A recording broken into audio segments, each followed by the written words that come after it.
And all new happening tonight, Republican Daniel Cameron of Louisville running for U.S. Senate tonight, telling a crowd in western Kentucky he needs money and volunteers for his campaign. Hello, everybody. I'm Doug Profit, and thank you very much for joining us on the night team tonight.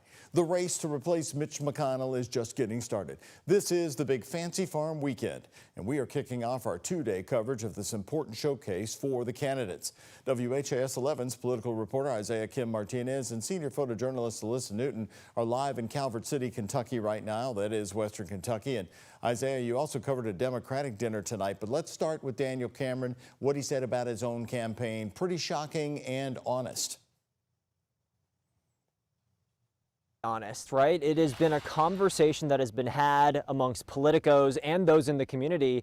Daniel Cameron does not have as much cash on hand, nearly as much as both Congressman Andy Barr and of course, Lexington businessman Nate Morris, both of whom likely have millions on hand. We know Barr for sure does, Nate Morris likely, Daniel Cameron significantly less. And tonight we heard for the first time him tell the crowd, listen, we could use your donation. This is something that is the reality for our campaign right now. But he's also said, listen, I am the most well-known candidate. And he's right on that. Most recognized candidate. He's run many statewide races in Kentucky in the past. So he has that going for him. Some could argue maybe he doesn't need all that money, at least not on the front end. But again, he asked for those donations, Doug. Well, let's refresh everybody's memory. Daniel Cameron was backed by the McConnell political machine in his last campaign as he ran for governor against Andy Beshear. So what's changed for this race? It appears his campaign is really struggling in all kinds of facets here, including the money. Well, Doug, I've heard from folks close to not just the campaign, but also the general Senate race as a whole. And that loss that Daniel Cameron had in the gubernatorial race against Andy Beshear back in 2023 has had effects for years. You know, we've heard him talk about how he hasn't had conversations with President Trump since after that loss. And now it appears that maybe, possibly, perhaps, some of that support and backing he was getting from Mitch McConnell and his team has shifted. The question is, where? Is it Congressman Barr? It's certainly not Nate Morris, as he's been the biggest critic. We might get a easier and almost a better picture of that tomorrow for Fancy Farm, Doug. Well, you know, I had several county leaders there in western Kentucky tell me this week in conversations that Nate Morris's strategy of beating up Mitch McConnell, especially in his campaign ads, was not working with them at all. Any chance Morris retreats on that message? Doug, we heard a different Nate Morris today to some degree. He was a little bit more reserved in some of his comments about Nate Morris, but then he came right back in his interviews with us after the fact. And there was one point, and you're going to hear this in the story here in just a little bit. He says that he believes that some of Mitch McConnell's actions make him the nastiest senator, nastiest politician in Kentucky history, possibly, his words, the nastiest in the entire country. So, I mean, the message continues to be strong from Nate Morris that he's the anti-McConnell candidate. The question is, though, here in Fancy Farm in West Kentucky, where there's an appreciation for Mitch McConnell, is that going to work? We have knowledge and reason to believe that Mitch McConnell will likely be in Fancy Farm tomorrow at the picnic. Of course, he can be a last-minute decision. If he is, it'll be very interesting to see how Nate Morris and Mitch McConnell, sort of, if they're face-to-face, what that interaction might look like, Doug. Okay, Isaiah, thank you. We'll be bringing your story along here in just a little bit, covering both the Democrats and the Republicans. Fancy Farm's political speeches have long been a staple of the KET network in Kentucky, which has broadcast the event live for years. Federal cuts had forced KET to announce it was cutting this year's coverage, but then a late private donation brought it all back for live coverage tomorrow. Earlier tonight on Comment on Kentucky, Isaiah joined the roundtable of political journalists covering Fancy Farm. You can see Comment again on Sunday at 1 p.m. on KET. WHAS 11 News has contributed to Comment on Kentucky since the late 1970s. And don't forget to follow us on Saturday at 6:30 and 11 on WHAS11.com for complete Fancy Farm coverage. The speeches are set to start at 3 p.m. our time. Again, more of our coverage on this is coming up right here in this newscast in just a few minutes.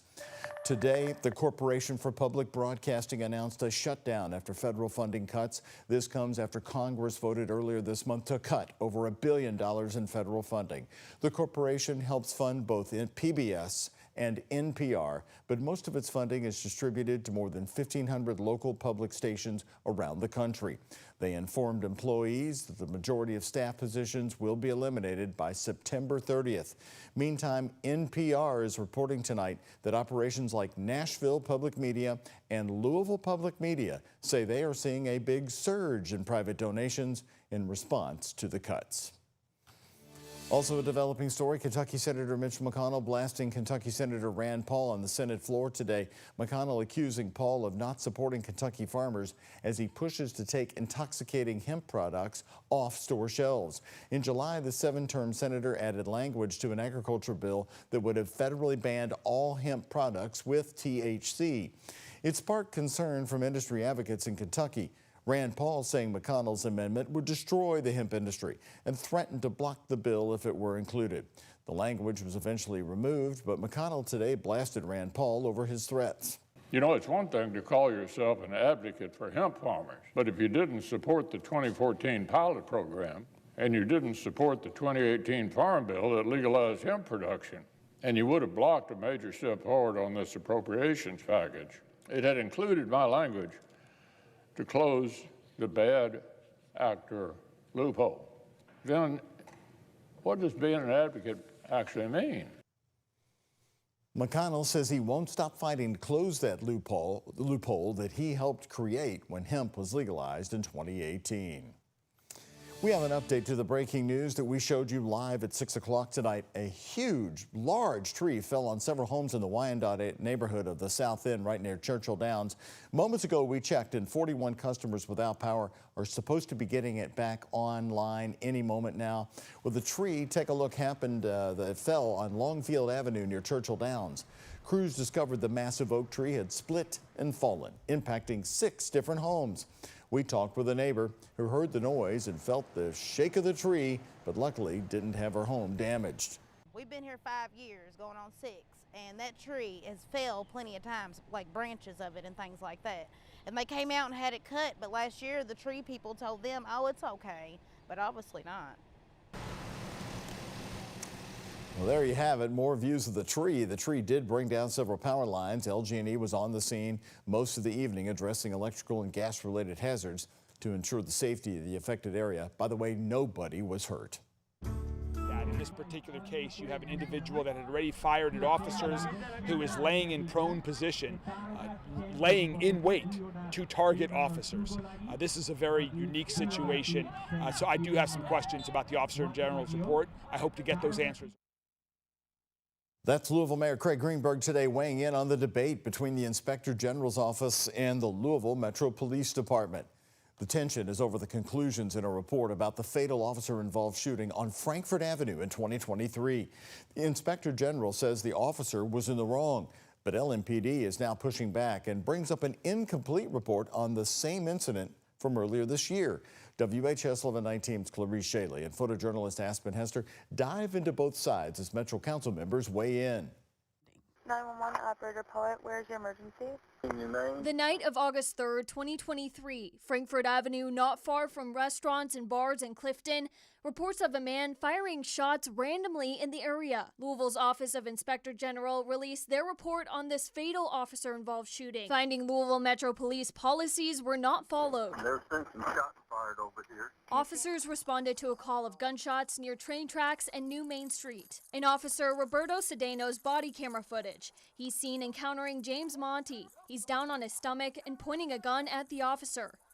We've paused the video before shots are fired. The Inspector General report says Cedeno's rifle malfunctioned when he tried to fire. The Inspector General says Cedeno crossed a kill zone, cleared the malfunction, re-engaged and shot Monty multiple times, killing him. Monty's family told me he was dealing with personal issues at the time and was scared. Cedeno is no longer an officer with LMPD. In the Inspector General's report, it states Officer Cedeno's actions didn't follow LMPD's policies of use of force and de-escalation, and recommends corrective action through policy reform and training. In a response, LMPD pushes back, disagreeing with the findings and standing by Sedano, saying he acted exactly as the department would expect him to in that situation. The department then points to a previous report on the incident from the Inspector General's office, this one from February 19th of this year. In the conclusions, it states the office found the officer did follow appropriate procedures, but this conclusion was about a different incident entirely. To this, Inspector General Ed Harness told us this was not the final report and included an administrative error. Councilwoman Tammy Hawkins sees LMPD's response as avoiding the issue. You know, if we don't state the facts, accept accountability, there's no way that we're going to be able to heal or build trust. It has to start somewhere. She's the vice chair of the Public Safety Committee, alongside Councilman Dan Syme Jr., who serves as chair. We've reformed within LMPD. Policies have been changed. And let us heal now and let us protect. Syme stands by the police department and believes pointing out past mistakes doesn't allow people to appreciate what reforms have happened. But the relationship between the Inspector General's office and LMPD remains at odds. Clarice Shaley, WHAS 11 team on your side. Remember, the Inspector General's office conducts their investigations and recommends changes for the police department, but has no ability to enforce the changes. Hawkins said she would be in favor of ordinances that give the Inspector General's office that power, while Dan Syme said it's not needed.